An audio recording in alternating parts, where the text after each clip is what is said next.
මේක අපේ දෙවෙනි රෙකෝඩින් එක. එතකොට මෙතනදී දෙවෙනි රෙකෝඩින් එක උනාට මේකෙන් තමයි අපි අත්‍තරම ටෙක්නිකල්ස් ගැන කරන පළවෙනි වීඩියෝ එක. එහෙනම් අපි ටෙක්නිකල්ස් ගැන කතා කරද්දී මුලින්ම අපි ට්‍රේඩ් කරන ස්ටයිල් එකට, ඒ කියන්නේ ඕඩර් ෆ්ලෝ රිලේටඩ් ට්‍රේඩින් වලදී අපි හැමතිස්සෙම ෆස්ට් ස්ටෙප් එක වෙන්නේ අපිට අදාළ රේන්ජ් එක අයිඩෙන්ටිෆයි කරගන්න එක. එහෙනම් අපේ මේ සිස්ටම් එකට අදාළව රේන්ජස් ටයිප්ස් දෙකක් තියෙනවා. ඒ කියන්නේ මොඩල්ස් දෙකකට අදාළව අපි රේන්ජස් අයිඩෙන්ටිෆයි කරගන්නවා. එහෙනම් පළවෙනි එක තමයි කන්ටිනියුේෂන් මොඩල් එක, CM මොඩල් එක කියලා අපි කියනවා. කන්ටිනියුේෂන් මොඩල් එකක් අපි පාවිච්චි කරන්නේ අදාළ ට්‍රෙන්ඩ් එකේ ඩිරෙක්ෂන් එකටම ට්‍රේඩ් එකක් අල්ලගන්න. එහෙනම් හිතන්නකෝ අපිට බුලිෂ් ට්‍රෙන්ඩ් එකක් තියෙනවා කියලා. එහෙනම් බුලිෂ් එන්ට්‍රි එකක් අල්ලගන්න. ටොම් මොඩල් එක. ටොම් කියන්නේ ට්‍රාන්ස්ෆර් ඔෆ් මනි කියන එක. ඒක රිවර්සල් මොඩල් එක. එහෙනම් රිවර්සල් මොඩල් එක අපිට ඇත්තටම විදි දෙකකට පාවිච්චි කරන්න පුළුවන්. එකක් තමයි යම් ට්‍රෙන්ඩ් එකක අවසානය අල්ලගන්න. ඒ කියන්නේ ට්‍රෙන්ඩ් එකක් ඉවර වෙලා හිතන්න බුලිෂ් මාකට් එකක් ඇතුලේ බෙයාරිෂ් ට්‍රේඩ් එකක් අල්ලගන්න. එහෙම නැත්නම් අපිට ආයෙම අල්ලගන්න පුළුවන් විදිහක් තමයි බුලිෂ් මාකට් එකක් ඇතුලේ රිවර්සල්, ඒ කියන්නේ රීට්‍රේස්මන්ට් මූව් එක. ඒ කියන්නේ බෙයාරිෂ් මූව් එක ඉවර වෙලා ආයෙම බුලිෂ් පැත්තට කන්ටිනියුේෂන් එකක් අල්ලගන්න ටොම් මොඩල් එක යූස් කරන්න පුළුවන්. එහෙනම් සරලවම ගත්තොත් කන්ටිනියුේෂන් මොඩල් එක අපි යූස් කරන්නේ ට්‍රෙන්ඩ් එක පැත්තට ට්‍රේඩ් එකක් අල්ලගන්න. ටොම් මොඩල් එක අපිට ට්‍රෙන්ඩ් එක පැත්තට අල්ලගන්න යූස් කරන්න පුළුවන්. සහ ට්‍රෙන්ඩ් එකට විරුද්ධව ට්‍රේඩ් එකක් අල්ලගන්න යූස් කරන්න පුළුවන්. එහෙනම් අපිට ඇත්තටම ඔය ಜಾති දෙක ගැන කතා කරන්න ඕන. මුලින්ම කන්ටිනියුේෂන් මොඩල් එකදී අපිට බේසික් ක්‍රයිටීරියා හතරක් තියෙනවා. මුලින්ම LSL ගන්න ඕන. ඊට පස්සේ BOS එකක් දීලා SI එකක් දෙන්න ඕනේ. ඒ SI එක දෙද්දී අපි fake BOS එකක් හදනවා. හරි. ඊට පස්සේ ඒ fake BOS එක දුන්නාම මේ පළවෙනි හතර ඉවර වෙද්දී රේන්ජ් එක හැදෙලි ඉවරයි. ඊට පස්සේ මිටිගේෂන් එකක් තියෙනවා. අපි එතනින් එන්ට්‍රි එක ගන්නවා. ඊට පස්සේ true BOS එකක් දෙනවා. ඒ කියන්නේ හරිම BOS එක දෙනවා. අපි මේ ගැන වෙනම දැන් කතා කරනවා. මේ බේසික් ඉන්ට්‍රොඩක්ෂන් එක. ඊට පස්සේ ටොම් මොඩල් එකේ අපිට බේසික් ක්‍රයිටීරියා තුනක්. පළවෙනියටම මේ වගේ CM මොඩල් එකක් හැදෙන්න ඕන. ඊට පස්සේ CM මොඩල් එක කැඩෙනවා. CM මොඩල් එක කැඩිලා ඇඩිෂනල් SI එකක් හැදෙනවා. එතකොට අපේ ටොම් මොඩල් එක හැදිලි ඉවරයි. එහෙනම් ටොම් මොඩල් එක හැදුනයින් පස්සේ මොකක්ද කරන්නේ? මිටිගේෂන් එකෙන් එන්ට්‍රි ගන්නවා. ඊට පස්සේ අපිට ඇත්තම BOS එක, ඒ කියන්නේ true BOS එක දෙනවා. ඒතර මේ තමයි බේසික්ම අන්ඩර්ස්ටෑන්ඩින් එක. දැන් අපි මේ මොඩල්ස් දෙක මොන වගේද? ඒවට එක්සැම්පල්ස් ඒ ගැන කතා කරමු. සහ මේ ඇතුලේ වෙනම විශේෂ රූල්ස් තියෙනවා. ඒ ටික ගැන කතා කරමු. මුලින්ම අපි එනවා CM මොඩල් එකට, කන්ටිනියුේෂන් මොඩල් එකට. එහෙනම් මම අර කලින් කිව්වා වගේ අපිට බේසික් ක්‍රයිටීරියා හතරයි. පළවෙනි එක තමයි LSL එක. මේ LSL කියන්නේ left side liquidity. ඒ කියන්නේ කලින් රේන්ජ් එකකට අදාළව liquidity එක. හරිද? ඒක SIද PIද කියන එක අදාළ වෙන්නේ නැහැ. අපිට ඕන කරන එකම දේ කලින් රේන්ජ් එකකට අදාළ liquidity එකක්. ඒ කියන්නේ වම් පැත්තේ තියෙන liquidity එකක් අරන් තියෙන්න ඕන. මේක තමයි පළවෙනි ක්‍රයිටීරියා එක. ඒ liquidity එක අරගෙන හරි එහෙනම් මේ පොයින්ට් එකේදී මොකක්ද වෙන්නේ? අපි මෙතනින් දැන් මෙතන liquidity එක හදලා මේ පොයින්ට් එකේදී මේ liquidity ගන්න. ඒ liquidity එක අරගෙන ඊට පස්සේ අපිට structure break එකක් දෙන්න ඕන. හරි එහෙනම් දෙවෙනි එක මොකක්ද? BOS එක. structure break එක. එහෙනම් structure break එක දුන්නට පස්සේ අපි ආයෙ liquidity එකක් හදන්න. එහෙනම් අපි දන්නවා structure break එකෙන් පස්සේ හදන liquidity එක මෙන්න මේ පොයින්ට් එක. SI නේ. හැමතිස්සම SI. හරි. ඊට පස්සේ එතකොට මේ BOS එක FBOS එක දුන්නාට පස්සේ තමයි SI හැදලා ඉවරයි කියලා අපි කන්සිඩර් කරන්නේ. එහෙනම් දැන් අපි මේ හතරම හදලා ඉවරයි. හරි. එහෙනම් මුලින්ම LS left side liquidity ගත්තා. BOS එක දුන්නා. BOS එක දීලා liquidity point එක හැදුවා SI එක. ඊට පස්සේ FBOS එක දුන්නා. එහෙනම් මේ පළවෙනි හතර හැදලා ඉවරුණා. ඒ කියන්නේ මේ පොයින්ට් එකේ ඉඳන් මේ පොයින්ට් එකට එද්දි දැන් අපේ රේන්ජ් එක හැදලා ඉවරයි. එහෙනම් මෙතන ඉඳන් මෙතනට තමයි අපේ රේන්ජ් එක. ඒ රේන්ජ් එක හැදුනට පස්සේ මෙතනින් මිටිගේෂන් එක මේ මම මිට් කියලා දාලා තියෙන්නේ. එතකොට මෙතනින් තමයි අපි ට්‍රේඩ් එක ගන්නෙ. හරි. ඊට පස්සේ මේ true BOS. හරි. මේක අපේ ඩිරෙක්ෂන් එක හරිනම් මෙතනට එනකම් move එක යනවා. එහෙනම් සරලවම අපි මේක යූස් කරන්නේ කොහොමද? මෙතනින් අපි එන්ට්‍රි ගන්නවා. මෙතන ටාගට් කරනවා. හරි. එහෙනම් මම ආයෙ පාරක් ওই ටික කියන්නම් ක්ලියර් වෙන්න. මුලින්ම LSL ගන්නවා left side liquidity එක කලින් රේන්ජ් එකට අදාළ liquidity එක. ඒක අරගත්තට පස්සේ BOS එකක් දෙන්න ඕන. BOS එක දීලා ඉවර වෙලා අලුතින් liquidity point එකක් හදනවා SI. ඊට පස්සේ FBOS එක දෙනවා. මේ FBOS එක දුන්නාට පස්සේ range එක හැදෙලා ඉවරයි. එහෙනම් මෙතන ඉඳන් මේ high එකේ ඉඳන් මේ low එක වෙනකන් range එක. ඊට පස්සේ අපිට entry එකක් බලන්න පුළුවන් mitigation එකක් ආවම extreme එකෙන්. අපි POS ගැන ඉස්සරහට කතා කරනවා. ඊට පස්සේ TBOS එක ගැන හරිම break of structure. හරි. එහෙනම් මේ දේවල් ස්පෙෂල් පොයින්ට් එකක් තියෙනවා අපි මතක තියාගන්න ඕන. හරි. මේක ගොඩක් වැදගත්. මොකද අපි රිෆයින් කරන ඒවා අපි ඉන්ක්‍රීස් කරන ඒවා මේ හැම දෙයකම මේක බලපානවා. අපි ෆ්‍රේම් කරන ටයිම් ෆ්‍රේම්. හරි. ඒ කියන්නේ අපි රේන්ජ් එකක් ගත්තාම මේ රේන්ජ් එක යම්කිසි ටයිම් ෆ්‍රේම් එකකට අදාළ වෙනවා. ඒක හැමතිස්සෙම වෙන්නේ අපිට ඔය අපි කතා කරපු මේන් ක්‍රයිටීරියා 4 පේන highestම ටයිම් ෆ්‍රේම්.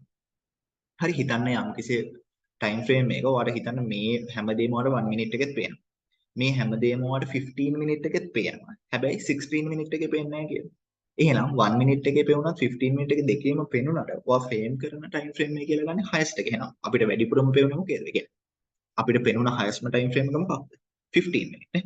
එහෙනම් අපි රේන්ජ් එක 15 මිනිත් රේන්ජ් එකක් කියලා තමයි සලකන්නේ. හරි මේක අපිට වැදගත් වෙන්නේ ඒ ටයිම් ෆ්‍රේම් එකට අදාළව තමයි රිෆයින්මන්ට් ටයිම් ෆ්‍රේම්ස් තෝරගන්න. ඒවට වෙනම රූල්ස් ටිකක් තියෙනවා අපි ඒවා කතා කරනවා. හරි. නමුත් ওই රූල් එක ගොඩක් වැදගත්. ඒ නිසා ඒක අමතක කරගන්න එපා. එතකොට ඔය රූල් එකට හෙල්ප් කරන තව රූල්ස් දෙකක් තියෙනවා. ඒ තමයි ඉන්සයිඩ් බාස් තිබ්බොත් ඒක නිවුස් වගේ දෙයකට අදාළව හැදුනොත් අපි ගන්න. ඒ කියන්නේ කලින් කැන්ඩල් එක ලොකු කැන්ඩල් එකක් නම් එහෙනම් අපිට තනි කැන්ඩල් එකක් ගන්න පුළුවන් ඉන්සයිඩ් බාර් එකක් වුණා. හැබැයි ඒක නෝමල් කැන්ඩල් එකක් නම් අපි ඉන්සයිඩ් බාර්ස් ගන්නෙ නැහැ. නෝමල් කැන්ඩල් එකක් හැදලා ඉන්නවා. දෙවෙනි රූල් එක තමයි තනි කැන්ඩල් එකකින් හැදෙද්දි හරි හිතන්න අපිට SI එක එහෙම මෙතන තනි කැන්ඩල් එකක් ගහලා අනිත් පැත්තට යන්න කියලා. ඒවා ගන්න වෙලාවල් වෙනවා. මොකද අපිට සමහර ටයිම් ෆ්‍රේම් වලදී ඒක විතරයි පේන්නේ වෙන එක මොකුත් පේන්නේ නැති වෙන. ඒ වගේ වෙලාව අපිට ගන්නවා. නමුත් අපිට කැන්ඩල්ස් එකකට වැඩියෙන් පේන්න තියෙනවා නම් අපි හැමතිස්සෙම කැන්ඩල් එකකට වැඩියෙන් පේන ටයිම් ෆ්‍රේම් එක තමයි යූස් කරන්නේ. එහෙනම් මේ රූල්ස් ටික හොඳට ඔළුවේ තියාගන්න. හරි. එහෙනම් අපි යමු මේ CM මොඩල් එකේ එක්සැම්පල් එකක්. එතකොට මට මේක තව ටිකක් පැහැදිලි කරන්න පුළුවන්. හරි. මේ තියෙන්නේ CM මොඩල් එකේ එක්සැම්පල් එකක්. එහෙනම් අපි අර කලින් කිව්වා වගේ පළවෙනියට මොකක් වෙලා තියෙන්නේ? මේ රේන්ජ් එකට අදාළව තිබ්බ. හරි අපි ඒක ඇනොටේට් කරලා තියෙමු. අපිට මෙතන ඉඳන් මෙතනට යම්කිසි රේන්ජ් එකක් තිබ්බනේ. ඒකට අදාළව ලික්විඩිටි ගත්තා. හරි මෙතන යම්කිසි ලික්විඩිටි එකක් තිබ්බා. ඒක ගත්තා. ඒක අරන් බලන්න මොකක්ද දීලා තියෙන්නේ. මෙතනින් අපි බ්‍රේක් ඔෆ් ස්ට්‍රක්චර් එකක් දෙනවා. ඒ බ්‍රේක් ඔෆ් ස්ට්‍රක්චර් එක දුන්නාට පස්සේ අපි මෙතන SI හදලා මෙතන ෆේක් BOS එක දෙනවා. හරි. එහෙනම් මේ වෙද්දි අපිට ඕන කරන මේන් ක්‍රයිටීරියා 4 ඉවරනේ. එහෙනම් මෙතන ඉඳන් මෙතනට අපිට මොකක්ද තියෙන්නේ? CM මොඩල් රේන්ජ් එකක් තියෙනවා. එහෙනම් CM මොඩල් රේන්ජ් එකේදී මෙතනින් මොකක්ද වෙන්නේ? අපිට මිටිගේෂන් එකක් දීලා තියෙනවා. මිටිගේෂන් එක දීලා මේ පොයින්ට් එකේදී true BOS එක දීලා තියෙනවා. එහෙනම් අපි අර ඇඳ විදිහටම තමයි මෙතන තෙලා තියෙන්නේ. මුලින්ම ලික්විඩිටි ගත්තා. BOS එක දුන්නා. BOS එකට පස්සේ තමයි අපිට SI දෙන්නේ. හැමතිස්සෙම මේක අපි දන්නවනේ SI දෙන්න හැමතිස්සෙම BOS එකට පස්සේ. ඊට පස්සේ fake BOS එක දුන්නා. ඒ වෙද්දි රේන්ජ් එක හැදිලි ඉවරයි. රේන්ජ් එක හැදුනට පස්සේ එක්ස්ට්‍රීම් එකේ මිටිගේෂන් එකක් දීලා තියෙනවා. ඊට පස්සේ අපි true BOS දීලා තියෙනවා. හරි. එතකොට මෙතනදී හැමතිස්සෙම මතක තියාගන්න YouTube content එක කවුරු හරි දැකලා තියෙනවා අපි එතනදී primary inducement use කරනවා. මෙතන අපිට primary inducement use වෙන්නේ නැහැ range එකක් validate කරන්න. හැමතිස්සෙම secondary inducement තමයි use වෙන්නේ. හරි primary inducement use වෙන තැනක් තියෙනවා. ඒක අපි ඉස්සරහට ඒ rules එක කියන්නේ ඇත්තම range එක identify කරගන්න මේ වෙන දෙයකට use වෙනවා. ඒ තැනදී අපි ඒක කතා කරනවා. දැනට අපිට range එක identify කරගන්න ඕන criteria වලට primary inducement අදාළ වෙන්නේ නැහැ. secondary inducement විතරයි අදාළ වෙන්නේ. දැන් මතක නම් අපි මෙතන අර කතා කරපු රේන්ජ් එකනේ. මේ රූල් එක. අපි ස්පෙෂල් පොයින්ට් එකක් විදිහට කතා කරානේ highestම time frame එක වෙන්න ඕන කියලා. එහෙනම් මේකට එක්සැම්පල් එකක්. හරි. දැන් මෙතන අපිට මේක මම 1 minute එකෙන් දාලා තියෙනවා. හැබැයි මේක මම 1 minute එකේ මාක් කරලා රීසන් එක උනේ ඔයාලට මේ ක්‍රයිටීරියා ටික පැහැදිලි කරලා දෙන්න. හැබැයි මේක highestම time frame එක වෙන්නේ මෙන්න මෙතන 6 minute එක. හරි. දැන් ආයෙ මෙතනත් බලන්න. ඇයි මේක 6 minute වෙන්නේ කියලා. මේක 1 minute එකේ පේනවා. හැබැයි මේක 6 minute එකෙත් පේනවා.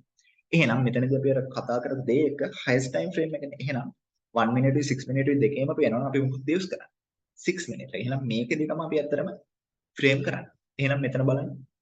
ආයෙම මෙහි ඉඳන් අපිට යම්කිසි range එකක් එනවා. ඒ range එකට අදාළව අපිට මෙතන liquidity තියෙනවා. පේනවනේ මේ candle එකට වඩා මෙයා උඩින් ඉන්නේ. එහෙනම් මෙතන liquidity තියෙනවා. ඊට පස්සේ මෙතනින් BOS එක දෙනවා. BOS එක දීලා බලන්න තනි candle එකක් නෙමෙයි 1යි 2යි. candles දෙකක් ගිහිල්ලා තමයි SI එක දෙන්නේ. එහෙනම් ඒ රූල් එකත් අවුලක් නැහැ. ඊට පස්සේ FBOS එක දෙනවා. ඊට පස්සේ මෙතන මිටිගේට් කරනවා.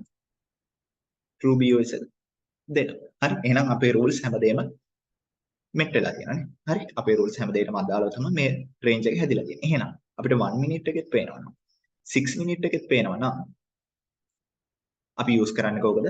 6 minute එක. එහෙනම් මම හිතනවා මේ rules ටික පැහැදිලි ඇති කියලා. හරි. ඊට පස්සේ එහෙනම් මෙතනින් අපි CM models ගැන කතා කරන්න ටික ඉවරයි. අපි යමු TOM model එක ගැන. TOM model එක ඇත්තටම ලොකු දෙයක් නෑ. හරි TOM model එකට මුලින්ම අපිට ඕන කරන දේ තමයි CM model එක. එහෙනම් අපි දැන් මේ කතා කරේ CM model එක. මෙහෙම CM model එකක්, ඒ කියන්නේ නිල් පාටින් ඇඳලා තියෙන එක. CM model එකක් මුලින් හැදෙන්න ඕන. එහෙනම් මෙතන මම මේ ඇඳලා තියෙන එකේ. හරි මෙන්න මෙතන ඉඳන් මෙතනට මොකක්ද තියෙන්නේ? CM model එකක් නේ. එහෙනම් ඇයි LSL අරන් තියෙනවා, BOS එක දීලා තියෙනවා, BOS එකෙන් පස්සේ SI දීලා තියෙනවා, FBOS දීලා තියෙනවා. එහෙනම් මේන් ක්‍රයිටීරියා හතරම හම්බුණා නම් අපිට දැන් CM model එකක් තියෙනවා. මේකේ වෙනස වෙන්නේ TOM model එකේදී වෙන්නේ CM model එකක් හැදෙනවා. එහෙනම් මේ පොයින්ට් එකේදී මොකක්ද වෙන්නේ? මේ CM model එක කඩනවා. CM model එක කැඩුනට පස්සේ කැඩිලා විතරක් මදි. CM model එක කැඩිලා ආය අපිට SI එකක් හැදෙනවා. හරි. එහෙනම් මෙතන CM model එක කඩනවා. SI එකක් හැදෙනවා. SI එක හැදෙද්දී අපිට fake BOS එකක් ආයෙත් හැදෙනවා. එහෙනම් මේ ක්‍රයිටීරියා ඔක්කොම හැදුනම එහෙනම් මුලින් CM model එකක් තියෙනවා. CM model එක කඩනවා. CM model එක කඩලා SI එකක් හැදෙනවා. මොකද SI එකක් හැදෙද්දී අනිවාර්යයෙන්ම FBOS එක හැදෙනවා. ඒත් මේක අපිට ක්‍රයිටීරියා දෙකක් කියන ඇත්තටම ඕනේ නැහැ. මොකද මේක කැඩෙන්නේ නැත්නම් මේ SI වෙන්නේ නැහැ. හරි. එහෙනම් මේ ක්‍රයිටීරියා තුනම ඉවර වෙනවනේ මෙතනට වෙද්දී.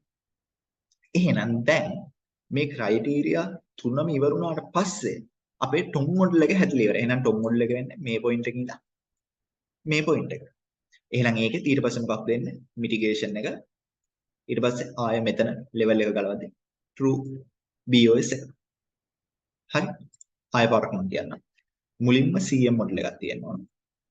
ඊට පස්සේ CM model එක කඩන්න ඕන. CM model එක කැඩුනට පස්සේ SI හදන්න ඕන. SI හදද්දී අනිවාර්යෙන් FBOS එක හැදෙනවා. එහෙනම් ඔය හැමදේම වුණාට පස්සේ ඒ කියන්නේ CM model එක කැඩුවා, SI හැදුවා, FBOS දුන්නා. ඒක වුණාට පස්සේ අපිට TOM model එක හැදිලි ඉවරයි. එහෙනම් ඊට පස්සේ අපිට මිටිගේෂන් එකක් තියෙනවා. මෙතනින් අපි එන්ටර් වෙනවා. true BOS එක ගන්න ටාගට් කරනවා. හරි මේක එහෙම ටාගට් නොවන වෙලාවක් තියෙනවා. ඒක ගැන අපි ඉස්සරහට කතා කරනවා. නමුත් බේසිකලි මොඩල් එක හොම. හරි. එහෙනම් මෙතනදී ආය ස්පෙෂල් රූල් එකක් තියෙනවා. හැමතිස්සෙම මේ හැදෙන SI එක මේ අපි දන්නවනේ දැන් CM එකට අදාළ රූල්ස් ටික හැමම වෙලේ කියන්නේ highest time frame එක අපි දන්නවනේ. ඒ CM එකට අදාළ time frame එකේ හෝ ඊට වඩා ලොකු time frame එකක වෙන්න ඕන. ඊට වඩා අඩු time frame එකක් වෙන්න බැහැ. එහෙනම් හිතන්න CM model එක 15 minute කියලා. හරි. එහෙනම් මේ SI එක හැදෙන එක. හරි මේක 15 minute වලට වඩා උඩ වෙන්න ඕන. හරි. හිතන්න මෙයා 15 minute වෙලා ඊට පස්සේ හරි මෙයාව කඩනවා. නමුත් මෙන්න මේක ඇල්ල 1 minute එකේ ආවේ කියලා. එහෙනම් දැන් මේක වැලිඩ් TOM එකක් නෙමෙයි. මේකත් 15 minute එකේ උඩ හැමතිස්සෙම හැදෙනවා. හරි මේ එක්සැම්පල් එක මේක 15 minute වුණොත් තමයි මෙහෙම මේක වන්නවා නම් මේකත් වන්නවා. හරි. ඒ කියන්නේ හැමතිස්සෙම අපිට කැඩෙන CM model එකේ time frame එකට වඩා ඒ time frame එකේ හෝ ඊට වඩා time frame එක තමයි SI හැදෙන්න ඕන. ඊට වඩා අඩු වෙන්න බෑ.